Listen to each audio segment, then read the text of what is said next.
नमस्कार दोस्तों, stock market studies में फिर से एक बार आपको बहुत-बहुत स्वागत है।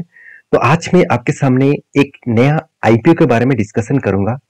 तो आईपीओ की बात करूँ तो आईपीओ में बहुत सारे लोग इंटरेस्टेड है, बहुत सारे लोग मुझे कमेंट्स भी करते हैं, सर कभी भी अगर कोई भी आईपीओ आए, तो उसके ऊपर एक डिटेल्स वीडियो ज़रूर शेयर करिएगा। तो उसी के ऊपर मैं यहाँ पे बातचीत करूँगा। तो इस वीडियो को पूरा लास्ट तक देखिए क्योंकि मैं इस आईपीओ के पूरे डिटेल्स आपके साथ डिस्कशन करूँगा। इसका बिज़नेस क्या है, इसका फंडामेंटल स्ट्रेंथ क्या है, फाइनेंशियल डेटा क्या है और इसका प्राइस कितना रहेगा आईपीओ का और कौन सा डेट में आईपीओ आ रहा है, उसका लिस्टिंग गेन कब मिलेगा, सब कुछ मैं डिस्कशन करूंगा।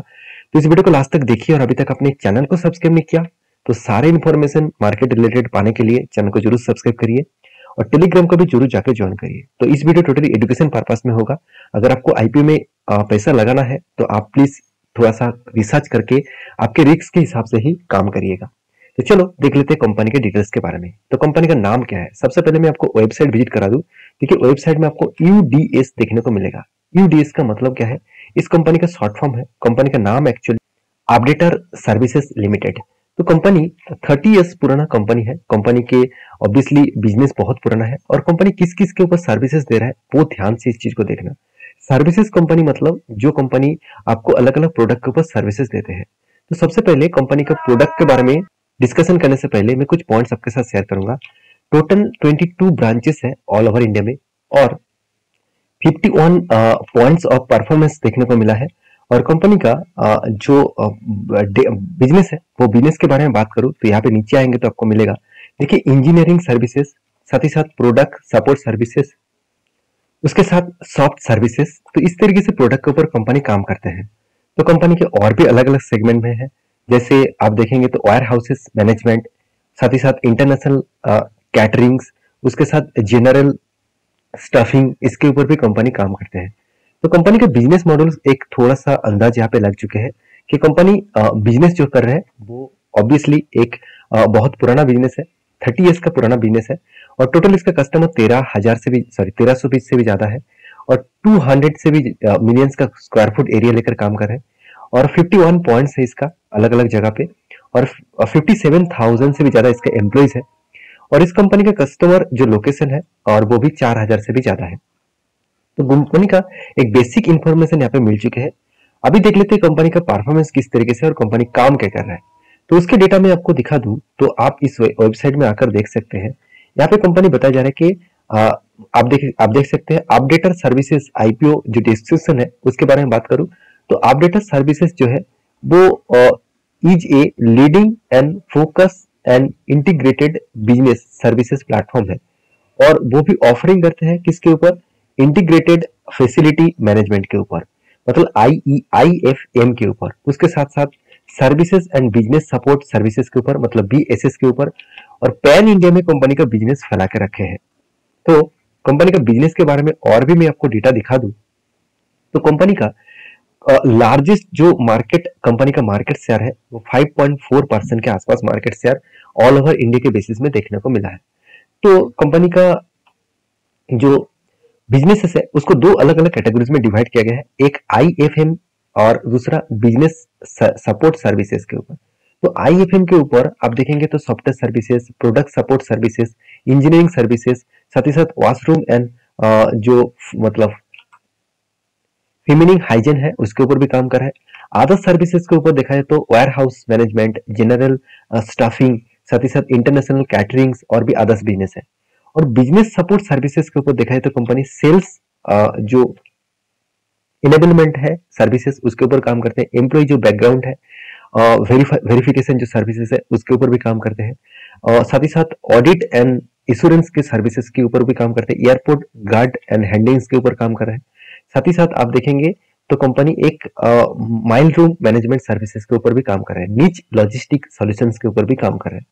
तो कंपनी एक अलग कैटेगरीज के हिसाब से बिजनेस कर रहा है जो बिजनेस का डिमांड फ्यूचर में बढ़ने वाला है क्योंकि सर्विसेज का डिमांड बढ़ने वाला है क्योंकि बहुत सारा कंपनी सर्विसेज लेना चाहेंगे कोई दूसरे कंपनी से क्योंकि खुद का काम नहीं करना है, कुछ प्रोडक्ट के काम वो सर्विसेज कंपनी के माध्यम से ही कराएगा। तो उस हिसाब से इस कंपनी का ग्रोथ होने का चांसेस मेरे हिसाब से ज्यादा है। अभी कंपनी का जो आईपीओ है उसके बारे में बात करूं तो 25 से 27 तारीख के अंदर इस कंपनी का आईपीओ ओपन होगा, 25 तारीख को क्लोज होगा 27 तारीख को और आईपीओ का टोटल जो मतलब सर्विसेज है, आईपीओ की जो सर्विस है वो 280 से 300 पर शेयर में यहाँ पे देखने को मिलेगा। फेस इशू कितना रहेगा, 400 करोड़ के आसपास। और कंपनी का ऑफर फॉर सेल कितना रहेगा, करीबन 240 करोड़ के आसपास। और टोटल जो आईपीओ का साइज है वो कितना है, 640 करोड़। इसका मतलब कंपनी का जो फ्रेश इशू है वो कितना है, 400 करोड़। और कंपनी का ऑफर फॉर सेल कितना है, 240 करोड़। तो कंपनी ज्यादा से ज्यादा पैसा बिजनेस पर्पस में वो लगाएंगे। ऑफर फॉर सेल कम है, इसका मतलब प्रोमोटर के जेब में सिर्फ 240 करोड़ जाएगा, बाकी पैसा कंपनी के जेब में ही जाएगा, मतलब कंपनी के बिजनेस के ऊपर इन्वेस्ट होगा। और सबसे बड़ी बात है, कंपनी फेस वैल्यू 10 रुपए के हिसाब से लिस्टिंग कराने जा रहा है। और लॉट के हिसाब से 50 शेयर आपको मिनिमम खरीदारी करना होगा। और जो आईपीओ का टोटल मतलब आईपीओ का जो साइज रहेगा वो मैं पहले ही बोल चुका हूँ। और अभी प्राइस बैंड के बारे में बात करूँ, उससे पहले कंपनी के अंदर की कुछ बात आपको देखना चाहिए। जैसे कंपनी के एसेट के बारे में बात करूं तो 2021 में 579 करोड़ था, उसके उससे बढ़ के हो चुके 874 करोड़। उससे बढ़ के इस बार इस साल में हो चुके 1200 करोड़। इसका मतलब एसेट में अच्छा खासा मैसिव जंप देखने को मिला। रेवेन्यू भी अच्छा खासा ग्रोथ हुआ, 1200 करोड़ से 1400 करोड़, उसके बाद 2100 करोड़। तो यहाँ पे रेवेन्यू में अच्छा खासा पॉजिटिविटी देखने को मिला। टैक्स से भी कंपनी को पेमेंट करना पड़ा, उतना ज्यादा टैक्स नहीं देना पड़ा। तो टोटल जो नेटवर्क है वो 285 करोड़ से बढ़ के हो चुके 380 करोड़। और टोटल जो बोरिंग्स है, कंपनी का कर्जा थोड़ा सा ज्यादा है, थोड़ा सा कर्जा ज्यादा है। कितना कर्जा है वो मैं आपको यहाँ पे दिखा दूं तो देखिए, नेट इनकम जो है कंपनी का, जो सारे एक्सपेंस और रेवेन्यू को माइनस करके टोटल इनकम जो है वो 35 करोड़ था 2021 में। और 2022 में 54 करोड़ बना। और 2023 में थोड़ा सा प्रॉफिट कम हुआ है, इनकम कम हुआ है, और मार्जिन भी थोड़ा सा घट चुके हैं। अगर यही चीज को मैं अगर कंपनी के बाकी डिटेल्स के बारे में बात करूं तो कंपनी का आरओसी जो हमेशा कंपनी को देखना चाहिए, जो 22% के आसपास था आज वो 14% के आसपास है। इसका मतलब कि एवरेज लेवल के आसपास है। जो डेप्थ है कंपनी का वो कितना है, देखिए पहले एकदम नाक के बराबर डेप्थ था, इस बार कंपनी का डेप्थ मतलब ज्यादा है।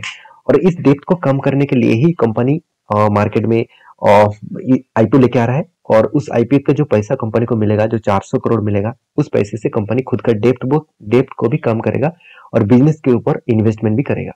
तो एक पॉजिटिव पॉइंट है। और पी रेशियो भी देखा जाए तो थोड़ा सा हाई है मेरे हिसाब से, क्योंकि पी रेशियो 30 के अंदर होना चाहिए। और अर्निंग पर शेयर भी उतना खास नहीं है। तो फिर भी इस कंपनी में एक स्टेबिलिटी देखने को मिला है। अभी आईपीओ के डेट के बारे में भी बात कर चुका हूँ। अगर यही चीज यहाँ पे सारे चीज को आपको मेंशन करने के बाद एक चीज कहूँ, अगर आपको एक शेयर खरीदारी करना है, सॉरी एक लॉट खरीदारी करना है, तो आपको 50 शेयर खरीदारी करना होगा, जिसमें आपको इन्वेस्टमेंट होगा 15,000 के आसपास। और रिटेल मैक्सिमम 13 लॉट तक खरीदारी कर सकते हैं, जिसके लिए आपको 650 क्वांटिटी उठाना होगा। और उसके लिए आपको 1 लाख मतलब ऑलमोस्ट 2 लाख के आसपास इन्वेस्टमेंट करना होगा। तो एच एन आई कैटेगरी, उसके साथ साथ मिनिमम मैक्सिमम एच एन आई कैटेगरीज, अलग अलग कैटेगरीज में पैसा मतलब होल्डिंग कर सकते हैं। अभी ये देखना है कि मार्केट में इस आईपीओ किस तरीके से परफॉर्मेंस करते हैं। तो अगर आप मुझे पूछेंगे कि सर इस आईपीओ के ऊपर क्या पैसा लगाना चाहिए, देखिए मैं एक ही बात कहूंगा कि मैं छोटे कंपनी के ऊपर आईपीओ के ऊपर पैसा नहीं लगाता हूँ, और मैं इस कंपनी के ऊपर आईपीओ के ऊपर पैसा नहीं लगाऊंगा। और कंपनी खराब नहीं है, कंपनी ठीक है, बिजनेस अच्छा है, कंपनी का अपकमिंग ग्रोथ होने का चांसेस है। अगर मार्केट जब आईपीओ लिस्टिंग होगा उस दिन मार्केट अगर ट्रेंडिंग में रहे और मार्केट अगर लगातार जो करेक्शन हुआ है फिर से अगर वो रिकवरी करे, तो इस आईपीओ का लिस्टिंग अच्छा खासा आपको देखने को मिलेगा। अगर मार्केट कंटिन्यूसली गिरते रहे तो कितना भी अच्छा कंपनी हो उसमें लिस्टिंग गेन आपको नेगेटिव में देखने को मिल सकता है। तो आईपीओ थोड़ा सा मतलब रिक्सी जोन में सोचकर काम करना चाहिए। बाकी आप समझदार है, समझदारी से काम लीजिए। अगर आप इस आईपीओ के ऊपर खरीदारी करना चाहते हैं तो मुझे जरूर कमेंट्स करिए। कंपनी में मतलब पॉजिटिविटी है एज ए लॉन्ग टर्म के लिए, और मेरे हिसाब से इस कंपनी के ऊपर फोकस रखना चाहिए। बाकी आप रिसर्च करके ही काम करना। अगर वीडियो अच्छा लगे तो प्लीज लाइक करना, दोस्तों के साथ शेयर भी करना, और चैनल को सब्सक्राइब भी करना।